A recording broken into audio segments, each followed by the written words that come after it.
Yes. If you notice, I guess I can. What you said. This is like a lot of things. Yeah, I'm gonna grab one. Are you gonna sit by me? Yeah. Wally, you're all set there. Thank you.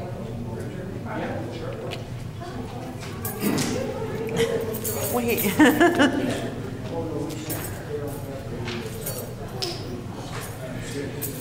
Hello, everyone. Welcome. My name is Walter Priest. I'm a trustee for the Village of Hainesville. I'd like to also introduce Terry Daly. I'm a trustee, and we make up the Hainesville Public Safety Committee. On behalf of Mayor Linda Soto, who unfortunately can't be here tonight, and the Village Board, we would like to welcome you here to this presentation on a concern that we all have, identity theft. Tonight we have from the Grays Lake Police Department, we have Chief Philip Berlini. We have Sergeant Jeff Myra, I should say, excuse me, Detective Steve Huber, and Detective Rita Stagg, and also Sergeant Guy Fiaschi. Okay, and through all their years of experience, okay, in police service, they will share their experience and their knowledge and their advice regarding identity theft. There will be a question and answer period after the presentation is, and now I would like to give the floor to Detective, or Sergeant, I should say, Myra. And good evening, everybody. Thanks for having us out here. I'm not going to take up too much of your time. I'm going to kind of turn it over to the detectives who are doing the presentation tonight. But I just want to come out so that you guys can see our face and see what we're all about. Some people are unfamiliar with the detective unit. I'm actually the supervisor of the Criminal Investigations Unit in Great Lake. I've been there. I've been running the detective unit for about 7 years. I've been in Great Lake for about 15.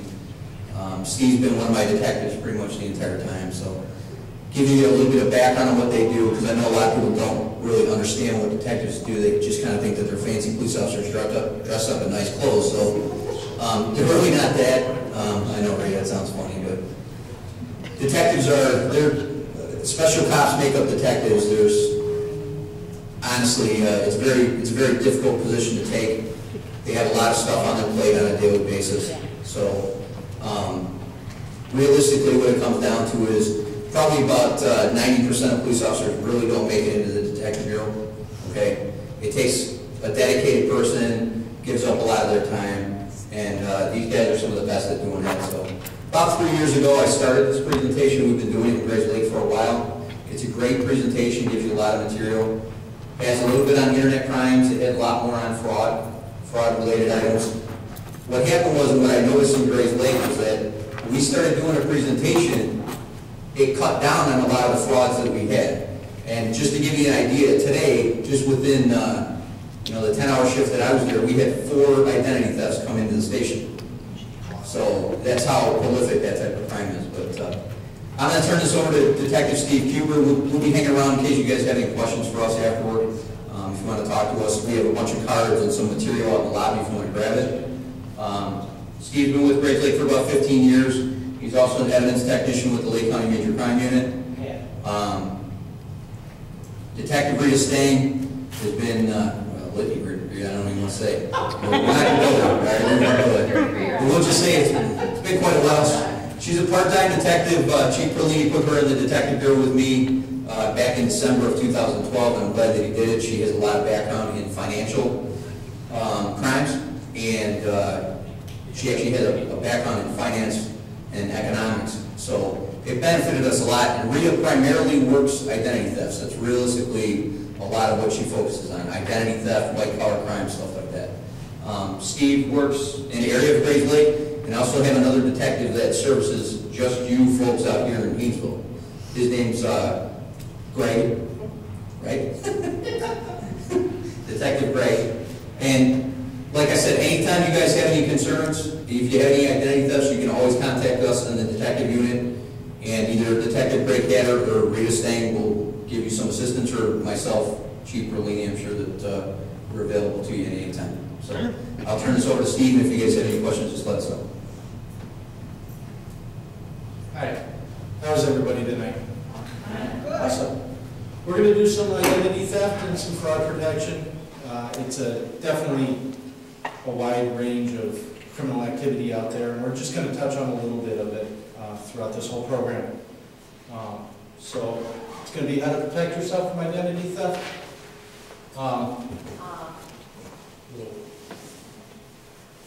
Basically, we took the stats from 2011, they haven't come out with 2012 yet, but Internet Crime Complaint Center, IC3, is where you would make any of your complaints, and they're the ones that handle most of them. Yeah, it's too far away. You can tell that there are Do you know if it zooms in at all? 3,114,246 complaints nationwide, which is up from 303,809 from just 2010. So It does. total have losses, capability, 'cause they're- 485 million through nationwide. That's a lot. What's the off button? The average dollar loss for reporting a loss is approximately $4,000. The median's about $636 a person. And research says 1 in 7. Not everybody reports this. There we go. The more people that report it, it'll go Push up. this button up, that way, that way. Basically, there are 5 types of crimes that IC3 puts it into. And as you can tell, I mean, there's overpayment of fraud. We'll get into that. Non-auction, non-delivery merchandise, the advance fee, identity theft, FBI-related ones. If you ever get the FBI scam email, don't respond to it. It's not the FBI.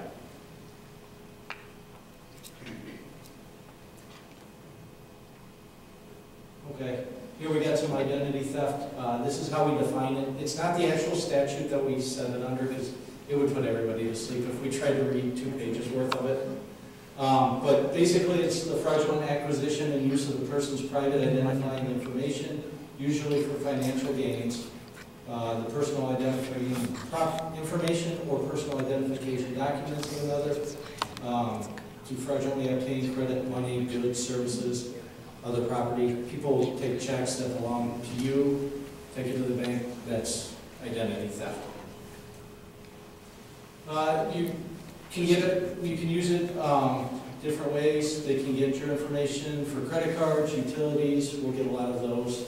Cellular telephone contracts. I've had people obtain mortgages, fraudulent driver's licenses, bank accounts. They'll even buy a car. The bad part is they'll actually get a job with their name and file taxes.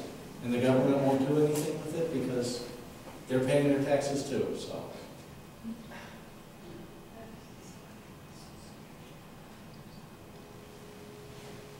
Basically, non-computer related. This one out. Can everybody hear me? Yeah. Okay. Non-computer related crimes, financial crimes. Every 3.5 seconds in the United States, a person's identity is stolen. Can be through low-tech means, digging in people's trash, stealing your wallet or your purse, conning other patrons or even employers out of your information, and then going through your mail before you get home.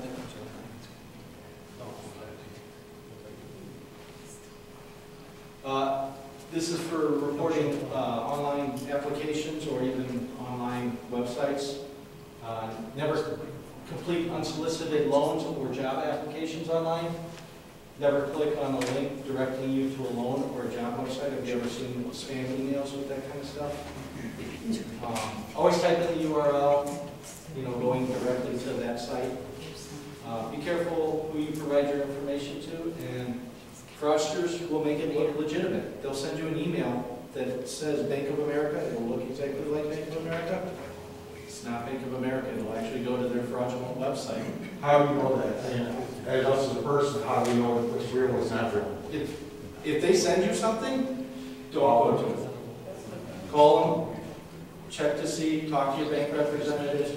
You definitely don't want to click on it because it's so random. I mean, I've gotten 3 or 4 today that look like Wells Fargo, because that's where my bank is. I'm not trusting it because I didn't actually call them and say, I want this information. Banks don't solicit that type of information online. So they won't send us an email, correct? They're not going to send you anything requesting account information, social security Personal information or anything. I received in the past, like 2 months, I received an email from Comcast. It was not Comcast. It looked like Comcast, except when I was checking like the email that it came from, there was one letter that was off in the entire email. And they were asking if there's a problem with your account, could you please re-enter your personal information, you know, give us your credit card number. I'm like, yeah, okay. Then I received one from Chase. Looked very professional, looked just like Chase. It was not Chase. I'm trying to look at the other one. I'm just talking about that. So it looks really close. It looks authentic. The thing is they will not solicit, they will not send you emails asking for your personal information. They already have it. Same thing as like governmental agencies, Medicare, Medicaid, they will not send you emails asking for your information. They will not send postcards to your house asking if they can come explain information about Medicare, Medicaid. They don't do that. But it's a great way for a fraudster to get in your house and get your personal information. Right, yeah, that's right. So, yeah. Thank you.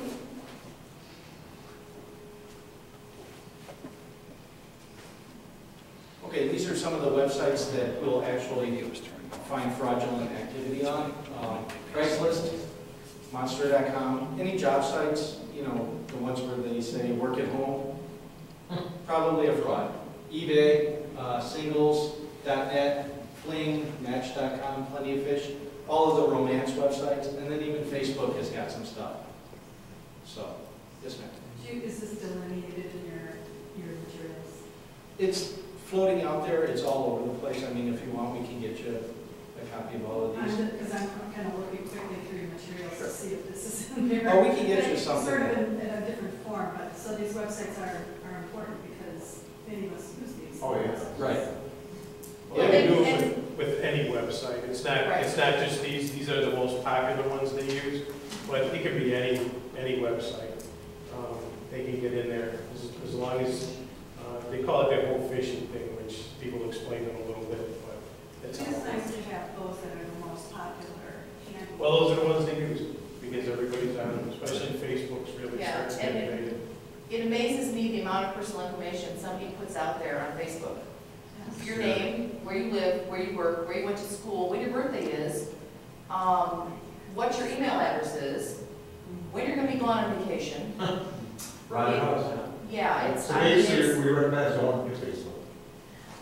Yeah, unfortunately, there's people out there that's all they do is search sites looking for people's information and then figuring out a way to use it fraudulently. What about PayPal? That's what I'm wondering. I've heard that. That's the other fraud statement I got, fraud email. It came and looked like it was from PayPal. And I went, no, and I looked at it again, and so I clicked out of that and I went into my own PayPal account. And I'm reading the email address, I'm like, okay, it's nothing, it was off, it was not the right. And they were asking for personal information. PayPal does have a part of their site where you can actually tell them that you think you've got a fraudulent Yes, all of these email sites. or whatever from Yes. somebody and they'll Most sites check it out. do, where you can So, report a fraudulent email. Like with the one I got from Comcast, I reported it to Comcast. Oh, absolutely. You know? We have a lot of problems with PayPal. A lot of reports come through PayPal. The problem with PayPal is that, number one, when it comes to PayPal, some of the things you want to look at is if you're buying from a verified buyer, that they're verified with PayPal. And number two, that when if you're shipping something that they purchased, that you're actually using a tracking number, because that's the only way that PayPal will reimburse your loss. If you just send it without a tracking number, they won't reimburse you for your loss. So that's some of the things that you can do with PayPal for your time.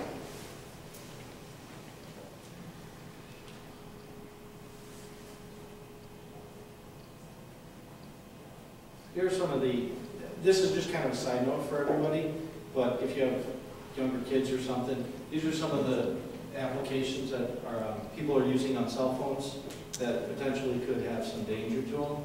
Instagram, Snapchat, Omegle, Robot Chat, Uhu, and Pal Talk. All just kind of stuff that you can download, your kids can download for potential fraud, because anybody can talk to anybody.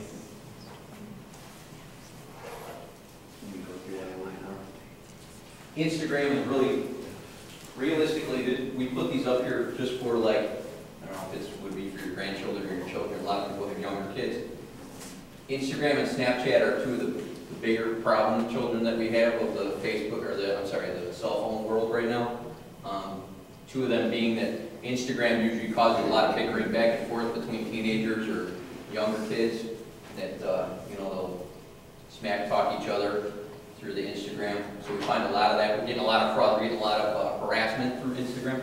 And Snapchat is the other one, although it's designed very deceptive. The designer never claimed that he never intended it, but we're getting a lot of child pornography actually being sent through Snapchat.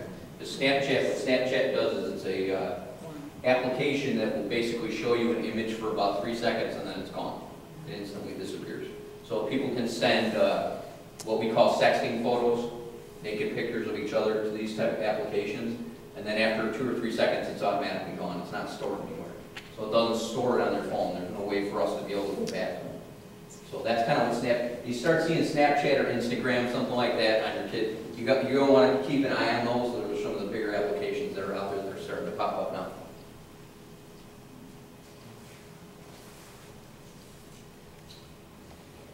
Common sense is every time. You won. Yeah. Victims sometimes want something without buying. I don't know if you've ever received like the Canadian lottery or anything like that. Those are scams. For security reasons, they'll tell you not to talk to anybody. Very poor wording or grammar, punctuation. We have some examples later on down the road. And then they'll ask for money or personal information before giving anything in return. That's most every scam. And then my favorite, if it's too good to be true, it's probably a scam. It's my computer.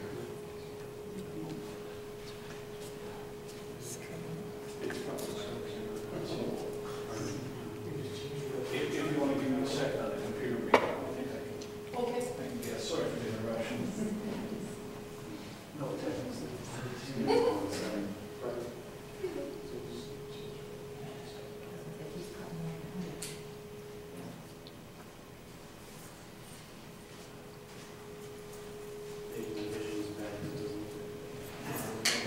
no, it's not trying to cut off.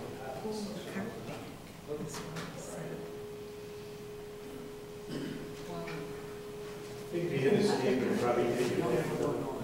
It's how much affecting it. It's, see, it's on the full screen, but it's just cut off, and that means that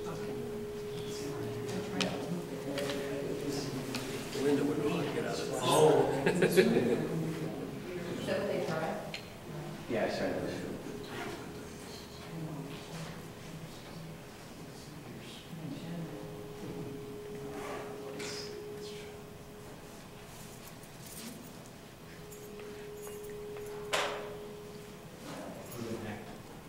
Nice.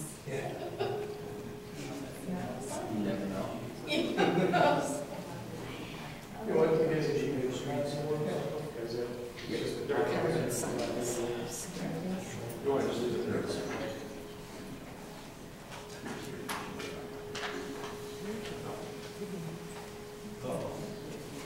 It's still there. It's still there. Just not reading my notes about what I think, you know. Well, we'll kind of skip ahead because the next couple slides are going to be pet scams and stuff like that. If you're ever buying a dog, usually what'll happen is you'll see and something like Craigslist or something like that that'll say, hey, this dog's for sale. They'll have you send money ahead of time and never send you a dog. The other one is actually they'll send you, if you're selling a dog, send you a check. That check will be for over the amount that you are offering for that dog, or that you've asked for that dog. So they'll say, cash this check, we'll send, and then send us back the overage. Well, by the time you send them back the money, it's not going to clear the bank, and we're going to have a deceptive practice because now we have this check that's no good. Your bank account is all messed up. So definitely make sure that before you send that dog, you make sure that check clears. Or the cash. Yeah, that's a big one.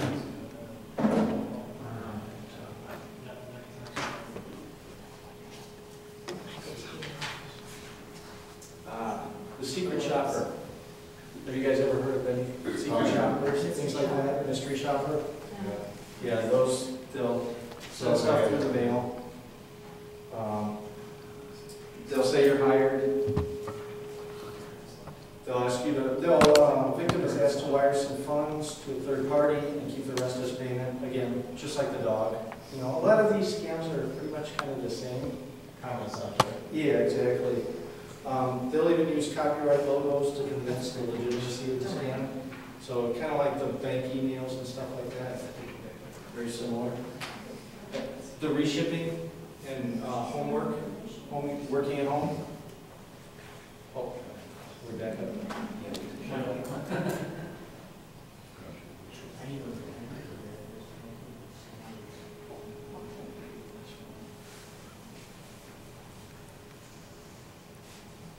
Keep going, I'll catch up with you.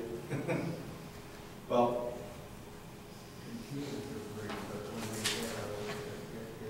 so the work at home and free reshipping scams, the victim responds to an ad for employment. They'll hire you. They'll ask you to take custody of some sort of shipment, equipment for computers. You'll see in a little bit that we have actually a large amount of projectors at our evidence room that we recovered from overseas. So I'd rather be there. Okay, I'm gonna move that here. That's fine, All right. just, I hope I'm gonna do You know, what we could probably do is, maybe even get this on the village website, the presentation, so you can look it up at your leisure and go through it. I'll just have Steve go through it verbally now, and, Sure. you know, we can ask questions if we have. Well, so they'll send shipments, they'll send you a shipment to your house. You'll get that shipment, and then you'll have to send it overseas in the hopes that you receive payment for that shipment. Usually the shipment doesn't, the payment doesn't get received. The shipment, it's overseas, so somebody in Nigeria has nice computer equipment that they'll resell to somebody else. And then sometimes they'll even send you a check, but again, that check won't be good. So your bank account will go negative. So we have charity frauds. Usually start with a spam email. The sender claims to work for a charity, but never actually gives you the money. The bad part is this can actually be done over the telephone or door to door. And we have had numerous door-to-door complaints here in Hainesville and in Grays Lake, where people are going through asking for money for a charity, a specific charity, and the money never actually gets to that charity. It's usually used for their own personal gain. yeah, actually in a couple of those, they were soliciting for this charity, and they said, instead of writing the checks out to charity, write it to my name or write it to cash. And some people actually did. You know, if they just wrote it to cash, then they would, you know, just sign it on the back. You know, we were able to trace it back through where they cashed on the currency exchange and things. But anytime someone's soliciting, they have to be registered with Grace Lake and Hainesville. You know, they have to be registered in order to go door to door. And if you ever have any concerns, please call us. Never So they want hesitate to call us. ID, right? Yes. So And what this would be like, we had a young woman come to our door, and I want to say she was in high school. And she claimed that a friend of hers was running a race from Round Lake, and she wanted us to give her cash so that she could run the race. And then she said, but if you could just give the cash to me, we're doing this collecting for this, for the run. And I basically said, I don't even know your girlfriend. I mean, I don't even know who you're did they show any identification? Nothing at all. And, but even if she would have shown me something, you know, I mean, I'm not even sure I would have gone. I mean, luckily, I just told her. Yeah, do you guys change the color? Of solicitor permits? Yes. No. The color? Yeah, do you have the badges? We have badges. So Do what they I, yellow, green, red, blue? they're kind of a cream color, Yeah. and it has our logo stamped on it. Yes, Hainesville's logo on it. So basically, if someone comes to your door and they don't have a solicitor's permit, call the police immediately so they can get in the area and get these people. You know, and even if they do have what you think might be a legitimate one, you're not sure, call us.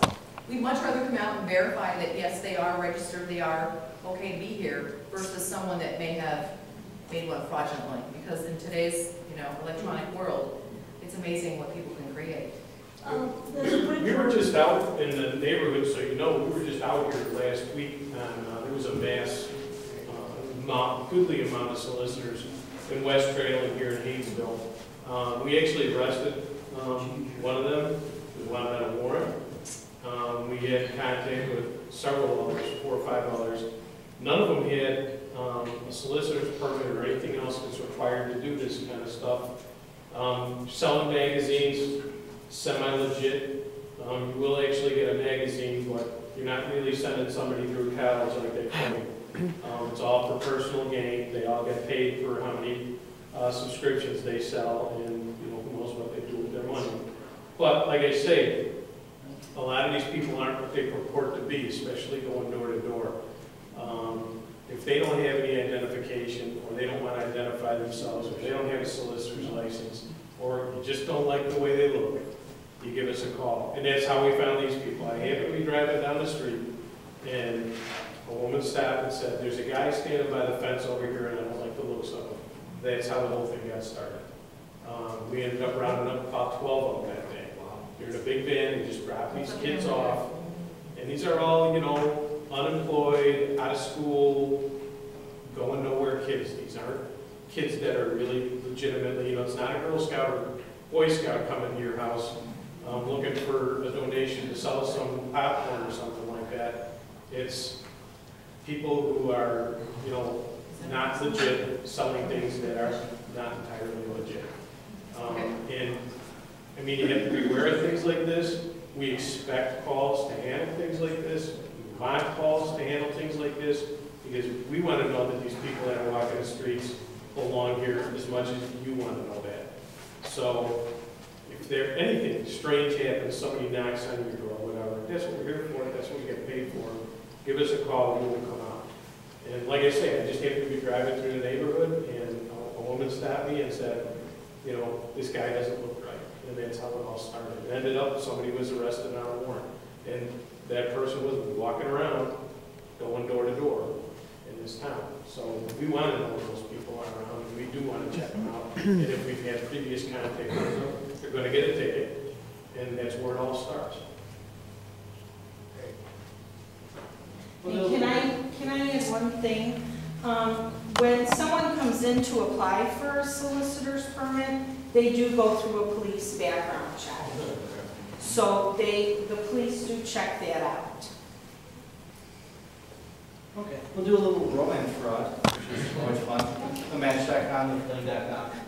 Basically, the fraudster, which I like using that word, fraudster meets the victim on the social site, usually lives in another country, promises to visit the victim and send them money to pay for the trip, and the fraudster invariably can't come and will continue to solicit money to the victim, realizes that the fraudster is not going to come and actually make the trip.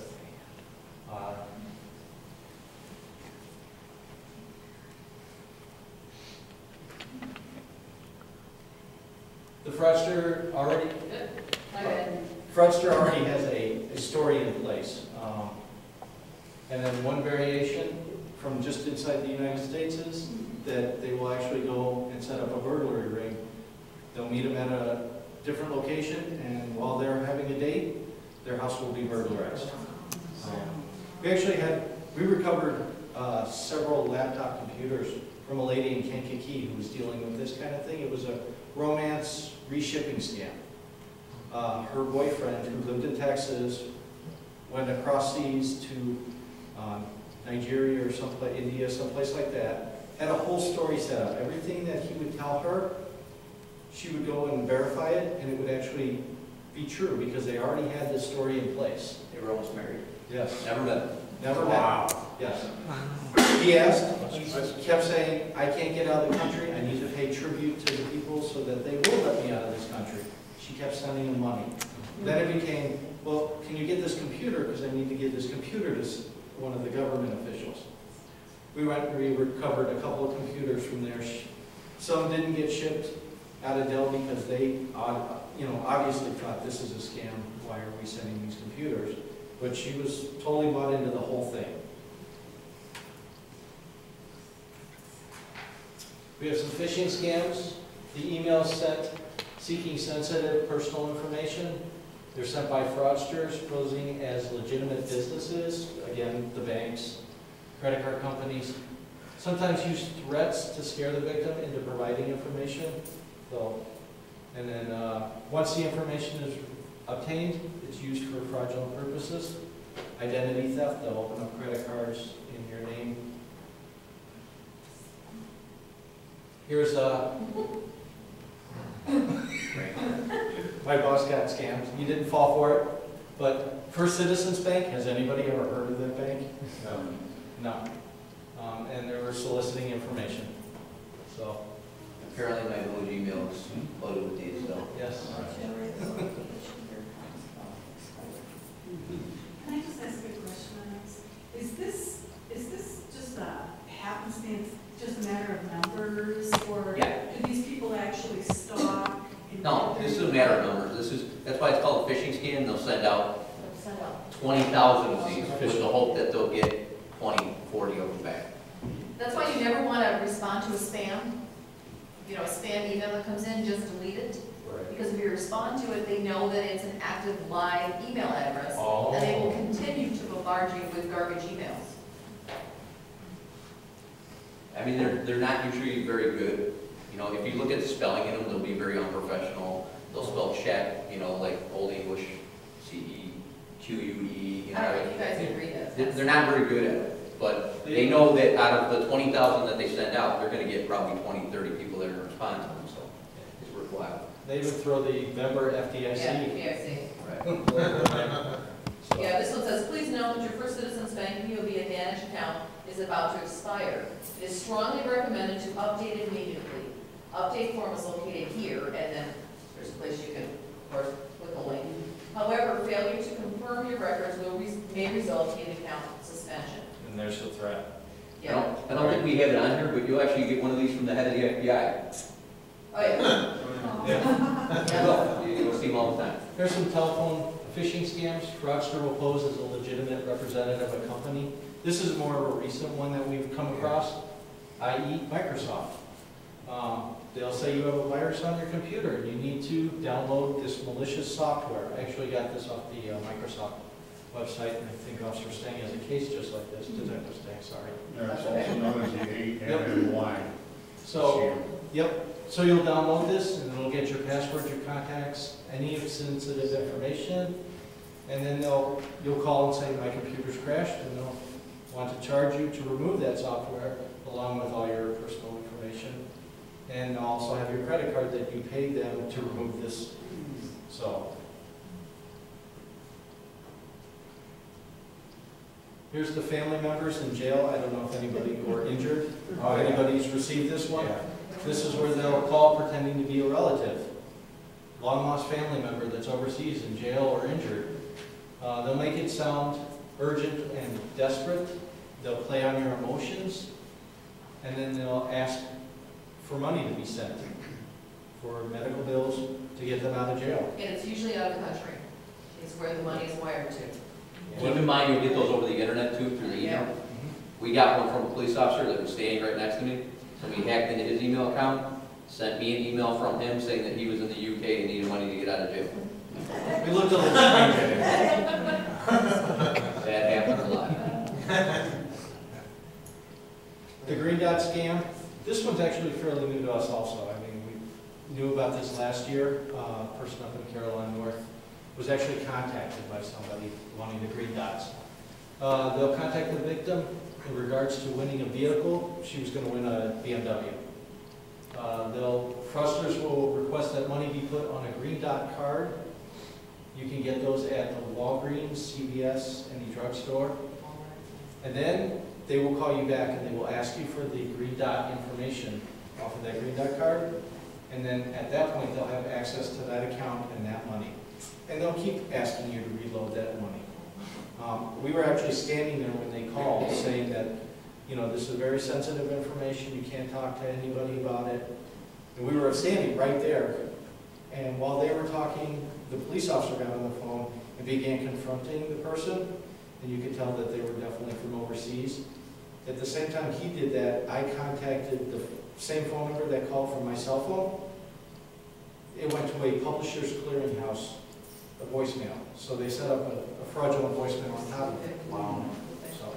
I've also dealt with one involving Green Dot. It was an internet scam where someone thought they were applying for a loan, payday loan or CashNet loan, and so they had filled in all of their personal information, and then they said, okay, well, for this amount of money you can have, you know, load the card, load a Green Dot card with $100 and some, and then call us back this number, and then you could get your loan. So it called back, gave them the PIN number, all right, so then they called the number, they called my complainant back an hour later and said, there was no money on this card, you have to reload it again. And again, the subpoenas I've got have brought me to, you know, spoofed phone numbers and, yeah. Yeah, they set up a plan beforehand. So. Absolutely. Credit card skimming machines. These are basically devices that are put over ATMs. They can put over credit cards. They can actually be done at businesses such as restaurants or different retail locations where they actually will swipe your card for a legitimate reason and then swipe it again. It will collect all your information from that credit card, or if you use it like recently, Lake Forest had a huge case involving this. Antioch, the Walmart, and the gas station had a skimming device on it. You just push the card in, use it as a credit card, it collects all that information. Michael's. You know, you mentioned that on the shelf paper, you know, there's a sticker on there that says this is broke, tell the tenant immediately. That's how much they must get in, is break the sticker, put their thing on it, right? Yeah. Also, what they'll do is they'll hold on to that information. They may not use it right away. They may use it a year later, or they may imprint it onto another credit card. You may be holding your credit card going, I wasn't in New York buying gas last week. Because they'll hold on to that information, and it all goes into a huge database that they've compiled. There's portable skimmers that are about this size and can fit in anybody's pocket. And if you hand your card to someone, all they have to do is just skim it, they put it back in, you know, and then conduct the legitimate purchase that you're making, and they give your card back. And then they have all the information stored on the skimmers. Now, how do you avoid that? Short of not letting your card out of your hand. You don't buy anything with a Yeah, card. yeah. Pay cash. Any restaurant you go to, they take it away. I understand. Even if you run your card through an ATM, your card's in your hand, but if it's got a skimmer on it, they got the info. Which is what happened to Lake Forest. And there were numerous charges. You know, and, Key is to always check your accounts. oh, yes. Device was on the ATM? Yes, they can put skimmers directly over what's there, and it makes it look official. So like, every single time I go to an ATM, look around, a lot of times they'll have, you know, if you go to your ATM, they'll have a little holder that has pamphlets or things in it. Sometimes they'll put a camera there. I'm always looking there. I'll take the pamphlets out, I'll look, I'll make sure everything is intact and nothing is wiggly, nothing looks like it's been broken, moved. Sometimes you can tell if something is not quite fit properly, you know, or you can see where it's smaller than what's underneath it. How many people, when they put their PIN number, cover up their hand when they're putting their PIN in? Well, my husband is not, just. Yeah, always put your hand over that pad when you're putting in your PIN, because if there is a camera up there, they just recorded everything you put in there. The chief's right, the biggest key is just to make sure you monitor your account all the time. And then, once you detect something that doesn't look good, you notify your bank right away, make a police report, do whatever you have to do to, you know, rectify it, stop the fraud from going, and that way you're not a victim 4 or 5 times over. That's part of the problem. Don't the banks also, like the Chase and Citibank and stuff, do watch your habits? also, Sometimes. and when they Some of them do.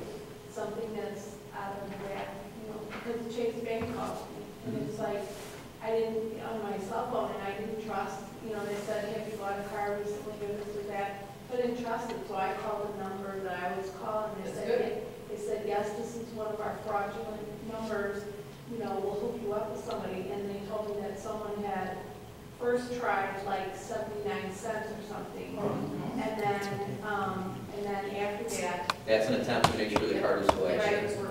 then after that, they tried $200 and some in Spain, Right. and that's when Chase cut it, and then, you know, called me, and just, I said, how did this happen? They said, there's hundreds of ways, and so they credited my 79 cents back, and they never put the other one through, and then they just said, come get a new car. Right. Yeah. I mean, if anybody's tech savvy, if it was really the technology, you know, I know I have like apps on my phone that tell me the minute it goes over a certain amount, Right. that, you know, you just had a purchase from this place, or, it, you know, it'll even locate specific areas that you go to on a regular basis, and then when you have a purchase that's outside of that location, it'll send you alerts saying that, you know, there's been a purchase outside of where you normally visit, stuff like that. So, I mean, that's those are different things we'll look into. Why are gas stations not, was it not mandatory that they check for like people sitting in the perimeters of their parking lot holding one of those devices? Well, they had Or cameras. little as well. cameras that could be hidden somewhere. I mean, shouldn't they be checking their own equipment to be sure that their customers aren't being scammed at any time of the day? I mean, how is that not something they should be vigilant about? Well, I think the normal person that you have working at a gas station during the day is probably making $8, $9 an hour, so they're probably not that reliable enough to be checking that stuff on a regular basis, employees that they actually have physically working in there. But, I mean, it just goes back to money, you know, it's a transaction for them. It's money coming through the machine, you know, is really what they're looking for. And at some point, they're gonna get the money back from the credit card company, so do they really care about it? I don't know. I mean, you can weigh it both ways, I guess. So I guess the best way to do it is old fashioned way. You need money, go to the bank teller, give it back. Pay cash for everything. Yes. I hear a lot of people that tell me that they won't use a debit card at a restaurant anymore. I've never had a problem with it myself, but Right. I guess it just depends. You know, you get the unlucky one. We had a Big Green local restaurant that was doing it for a while. It can happen, but And are those restaurants, I mean, you know, it seems to me a good punishment would be to make that public so that everybody in the vicinity knows what restaurants are doing that. Maybe they would be a little more You can't careful. just be an employee. but- Yeah, even It so, was. even so, I mean. Yeah. It was. Thoughts is one bad apple for the whole Right. thing. and a lot of times those are big investigations that they're still ongoing, so that they can't really release that information right away. I know when the Michaels thing came out, that was big national news. A lot of people heard about that right away, and the banks were shutting down credit cards that were legitimately used there. So a lot of people fell victim to that and ended up having to get a replacement credit or debit card just because they actually made a purchase at a Michaels. So, I mean, they did get a lot of negative publicity out of it, but, and that wasn't even them, that was, you know, implanted scanners that were put into the location by criminals, so it wasn't employees or anything. I heard that there was supposed to have been at one time a radio frequency scanner that could scan a credit card that's in your wallet. Those exist. I mean, it's, I'm sure they do. I mean, the technology's out there to literally be able to do just about anything. But correct me if I'm wrong, that's not just your standard credit card, that's the ones with the new chip in it? oh, okay. Yeah, it's almost like that mobile stick that you have, something like that. I would say that it's not that prolific, it's not very popular, but when you start getting into some of these more high-tech crime rings, yeah, it's probably where they're making a lot more of their money. But those aren't as, it's not as profitable, I mean, it's not as prolific right now as what we're getting through these. You know, these are like almost everyday type scams that we see coming through the door on a regular basis. Those are more high-tech scams that we'll see crews coming from like Florida or New York or somewhere like that, stealing credit card numbers and doing stuff like that. So, and they're going after large volumes of money, so they get a huge return. Here's kind of another daily scam that we get, the Canadian lottery scam. They'll send unsolicited spam emails again. that the victim has won some form of an international lottery. Victim's told to contact the lottery employee, and there's always somebody on the other line, to claim their winnings. They have to pay taxes, fees, that's how they get the money, and you never get your lottery winnings. Then again, you know how the lottery works. If you don't play it, you shouldn't win it. I keep getting ones at work from Canada and from London and stuff, that they won it, and they want to share it with someone. Yeah, well, that brings me up. There's another one of the other ones. Do you get those, or are you just spamming them? Yeah. Yeah, because then we'll block that address from coming back into your email. Yeah, but they keep coming. I think Yeah, they 15 change more their options. addresses like. And they do, they'll something change it, like but that. just keep Yeah, spamming. like, or I'm trying to escape Libya, and can I put my money with you to get our kids? Here's just kind of an overview of one of the scams. I mean, this was back in '08, so you know how long they've been doing this. But again, you've won a lot of money.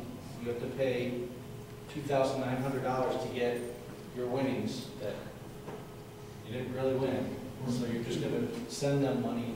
And we've had people actually send money overseas. So There's no free lunch, you know. there's no free lunch. Just free cookies. Only a handful. Here's the wills. Basically, they'll contact you. They'll claim that you've received a large inheritance from one of your overseas relatives that you never knew about.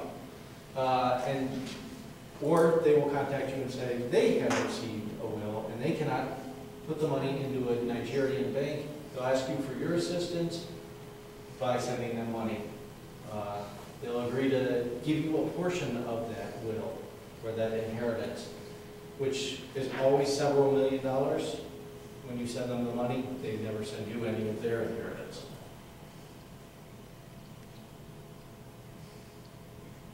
Oh, the reshipping scams, more reshipping, where they'll ship you an item, you'll ship it off to Nigeria or some other location. They'll say they're going to pay for it. You'll be out the money and the product. They'll send it overseas. Here's another Nigerian scam by emails. You can tell how horrible my boss would have a problem with this. This would be a boomerang. You can tell that there's a lot of misspellings, punctuation, just a really horribly written report. Even US has big U, small s. So if you get one of these, definitely don't respond to it.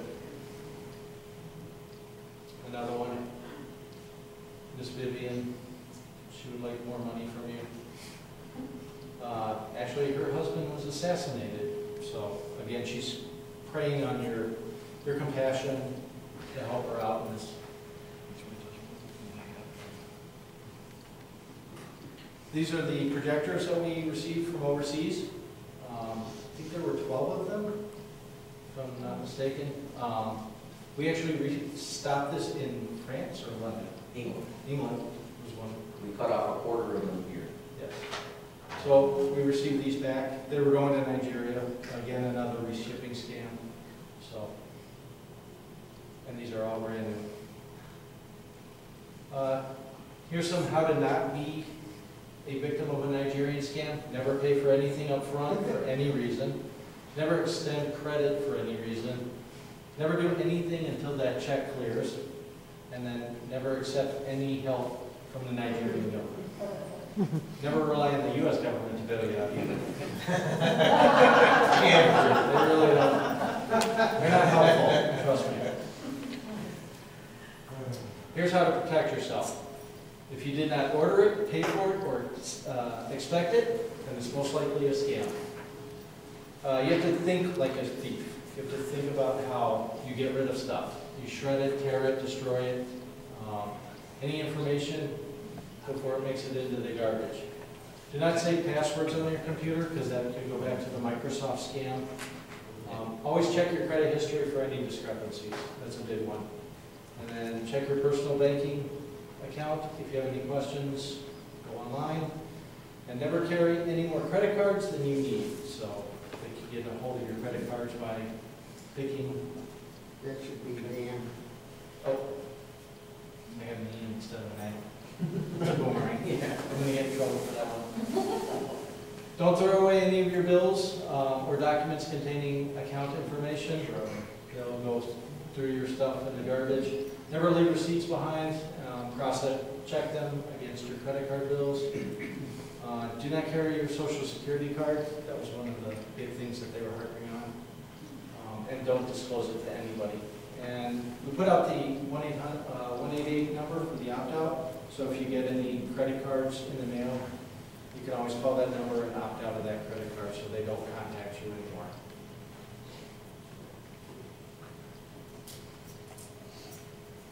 Question.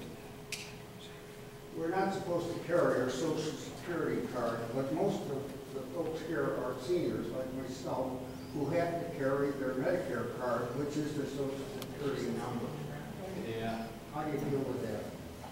Be very, very careful. Always keep your wallet someplace close. Definitely don't hand it to anybody. Don't give it to anybody that you can't see visually. But that's no different than carrying your social security. Right. It's kind of one of those, you got to do the lesser of two evils. So, I mean, if you're not needing the credit, the card at that time, maybe leave it at home until you need it, and then take that card only to and from the location. I noticed lately at the doctor's office, you always give your social security number to them, but now they're asking for your credit card number too.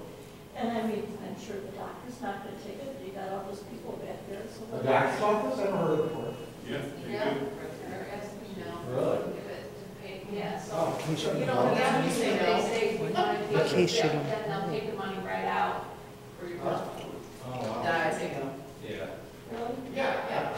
Unless you're not going to have a credit card, they don't need to have it. Yeah, are you saying paying for a copay up front, where they just do it automatically every time you come in? Like, well, the skin doctor, they had a thing saying you don't have to, but if you wanted to, like, Oh, have good. your insurance paid,